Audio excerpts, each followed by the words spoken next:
കൊലക്കേസിൽ വിചാരണ തടവുകാരനായി കഴിയവേ ജാമ്യത്തിൽ പുറത്തിറങ്ങി രണ്ടുപേരെ വെട്ടിക്കൊന്ന കൊടുംകുറ്റവാളി ചെന്താമര ഒടുവിൽ പോലീസിന്റെ പിടിയിലായി. 2 ദിവസത്തിൽ കൂടുതൽ ഭക്ഷണം കഴിക്കാതിരിക്കാൻ പറ്റാത്ത ആളാണ്. പോത്തുണ്ടി തിരുത്തമ്പാടം ബോയൻ കോളനിയിൽ സുധാകരൻ, അമ്മ ലക്ഷ്മി എന്നിവരെ കൊലപ്പെടുത്തിയ കേസിലെ പ്രതി ചെന്താമര. ഇതേ വിശപ്പ് തന്നെയാണ് ചെന്താമരയെ കുടുക്കിയതും. ഭക്ഷണം കഴിക്കാൻ അനിയൻ എന്തായാലും വരുമെന്ന് ചെന്താമരയുടെ ചേട്ടൻ രാധാകൃഷ്ണന് ഉറപ്പായിരുന്നു. കാരണം 2019 ഓഗസ്റ്റ് 31 സുധാകരന്റെ ഭാര്യ സജിതയെ വെട്ടിക്കൊലപ്പെടുത്തിയ ശേഷവും ഇതേ വിശപ്പ് തന്നെയാണ് ചെന്താമരയെ കുടുക്കിയത്. ഭക്ഷണം കഴിക്കാൻ സഹോദരന്റെ വീട്ടിലെത്തിയപ്പോഴായിരുന്നു അന്ന് അയാൾ പിടിയിലായത്. ചേട്ടൻ രാധാകൃഷ്ണൻ ആ വിവരം പോലീസിനോട് പറയുകയും പോലീസ് ഇതിന്റെ അടിസ്ഥാനത്തിൽ കെണിയൊരുക്കി കാത്തിരിക്കുകയും ചെയ്തു.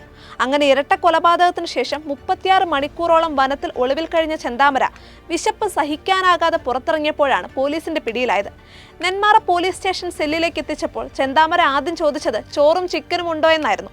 പോലീസുകാർ ഇഡലിയും ഓംലെറ്റും വാങ്ങി നൽകി. ഭക്ഷണം കഴിച്ചിട്ട് ചോദ്യം ചെയ്താൽ പോരെയെന്നായി യാതൊരുവിധ കുറ്റബോധവുമില്ലാത്ത പ്രതിയുടെ അടുത്ത ചോദ്യം. സെല്ലിലിരുന്ന് ഒരു കൂസലുമില്ലാതെ ഭക്ഷണം ആസ്വദിച്ച് കഴിക്കുന്ന ഇയാളുടെ ദൃശ്യങ്ങളും പുറത്തു വന്നിരുന്നു.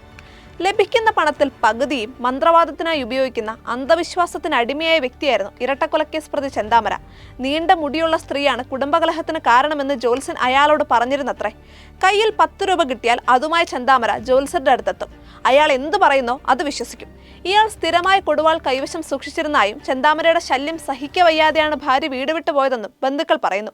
ഭാര്യ പിണങ്ങിപ്പോയതിന് കാരണം വീടിന് എതിർവശത്തുള്ള നീളൻ മുടിയുള്ള സ്ത്രീയാണെന്ന് ജോത്സ്യൻ പറഞ്ഞത് കേട്ടാണ് 2019 സജിതയെ വെട്ടി കൊലപ്പെടുത്തിയത്. തൊട്ടടുത്ത് തന്നെയുള്ള പുഷ്പ എന്ന മറ്റൊരു സ്ത്രീയായിരുന്നു ചെന്താമരയുടെ അടുത്ത ഉന്നമെന്നും നാട്ടുകാരും ബന്ധുക്കളും പറഞ്ഞു.